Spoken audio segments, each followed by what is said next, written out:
గ్రామ పంచాయతీ ఎన్నికల్లో కాంగ్రెస్ అగ్రభాగం గెలుచుకుందని మంత్రి సీతక్క తెలిపారు. 2 విడతలుగా నిర్వహించిన ఎన్నికల్లో ఇప్పటివరకు 8566 పంచాయతీల్లో ఎన్నికలు విజయవంతంగా పూర్తయ్యాయని తెలిపారు. గ్రామాలకు పూర్తిస్థాయి నిధులు అందాలనే ఉద్దేశంతో ఎన్నికలు నిర్వహించాల్సి వచ్చిందని పేర్కొన్నారు మంత్రి సీతక్క.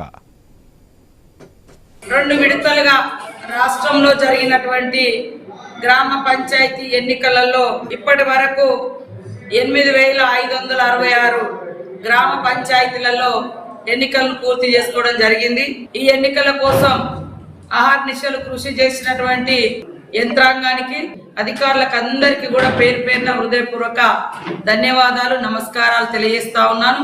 మరి ఈరోజు రాష్ట్రంలో కూడా కాంగ్రెస్ పార్టీ 61.24%తో అగ్రభాగాన ఉండి గ్రామాలలో గ్రామ పంచాయతీలను గెలిపించడంలో కీలక పాత్ర పోషించినటువంటి కాంగ్రెస్ పార్టీ నాయకులకు, ఎమ్మెల్యేలకు, ఎంపీలకు, మంత్రులకు, మరి కాంగ్రెస్ బలపరిచినటువంటి అభ్యర్థులను గెలిపించినటువంటి ప్రజలకు కూడా పేరు పేరున పంచాయతీరాజ్ శాఖ తరఫున ధన్యవాదాలు తెలియజేస్తూ